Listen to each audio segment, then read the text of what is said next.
Travis Kelce and Taylor Swift's dinner stunned New Orleans and has exposed him to criticism should the Chiefs lose the Super Bowl.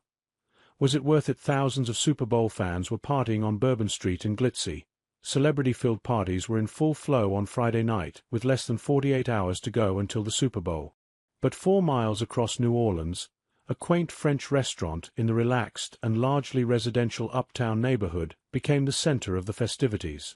Travis Kelce and Taylor Swift stunned locals when they strolled into sophisticated Eatery Lillet, which markets itself as the sexiest restaurant in town. Cameras flashed, hordes of fans gathered to catch a glimpse, and social media was set ablaze with the same question: are they really out 2 nights before the Super Bowl? It later emerged that Kelce was not the only Kansas City Chiefs star to momentarily take his eye off the prize. This is a business trip, after all. They were joined by Patrick and Brittany Mahomes in a private dining room, avoiding the hustle and bustle of the star-studded main restaurant where Joe Montana and Jennifer Coolidge were among the guests. The foursome stayed for a few hours, but as word spread on social media, Swifties hoping to get a glimpse of their hero gathered outside to catch a peek. Kelce and Swift left just after 10 p.m., capping a night out that has left Chiefs fans concerned his mind may be focused on other things and not the Philadelphia Eagles on Sunday. The decision to go out has seen Kelce and Swift be accused of hypocrisy after both vowed to not let outside distractions affect his preparation for the game. Last year, before the Chiefs' win over the San Francisco 49ers in Las Vegas, Kelce gave a pretty strong opinion as to why players shouldn't be out and about in the build-up to a big game. Speaking to millions of listeners on his New Heights podcast, the Chiefs star told his brother Jason, "We've got 1 week. We do what we need to do, then we can party in Vegas for the rest of our lives." It also came just days after Swift was allegedly worried that her presence in the city could drag attention away from Kelce and the Chiefs' Super Bowl three-peat aims. According to reports, Swift wanted the game and the build-up to it to be all about Kelce and his team, especially if they make history. Taylor doesn't want to be the center of attention, a source was quoted as saying. She just wants to support Travis and help him focus on the game. She wants Travis to enjoy his Super Bowl week experience and be at 110% for Sunday, as she is dreaming about him making Super Bowl history and reaching another dream of his, winning another Super Bowl and making a three-peat. But by going out so publicly just 48 hours before kickoff at the Superdome, Kelce has only put critics on red alert if the Chiefs lose to the Eagles.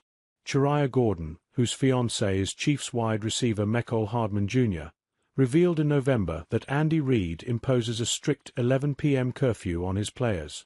It seems Kelce has not broken any team or league rules, but this is about optics, and he practiced on Saturday as expected.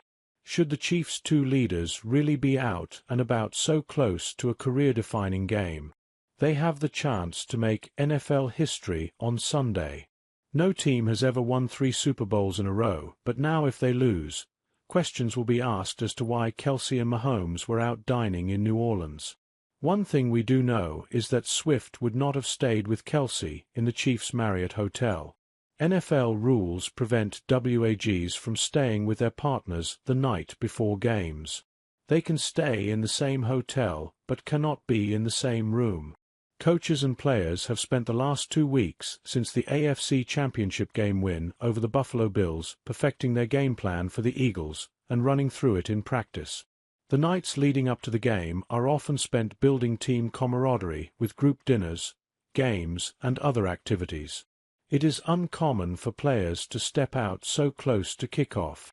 Kelce's antics are a stark comparison to how Julian Edelman used to prepare for Super Bowls with the New England Patriots. Talking about his routine on the eve of the game, he once said, "Eat. Then we have meetings, usually. Go over the game plan, go over the whole call sheet. And then I take a little melatonin and pass out. I like to be in bed by 9 and watch some TV. Catch a flick and then end up falling asleep." As Chiefs fans on Bourbon Street absorbed the footage of their 2 leading players out in the city, some nervously wondered whether they'd taken their eye off the ball. Social media was also filled with opinions on the surprise outing, with one fan labeling Kelce unfocused. Another added, "Bad look." Kelce supposed to be locked in and watching film. I'm sure that outing could have waited. A third person said, normally the players do not go out the week before they are playing in the Super Bowl because of how seriously they take the game, or so I'm told. Even saw an old clip of that Kelce guy saying that. Only Kelce and Mahomes will know if the date night was a distraction. One thing is for sure though, if they don't perform in the Superdome and the Chiefs lose, their night out has given fans ammunition to criticize them with.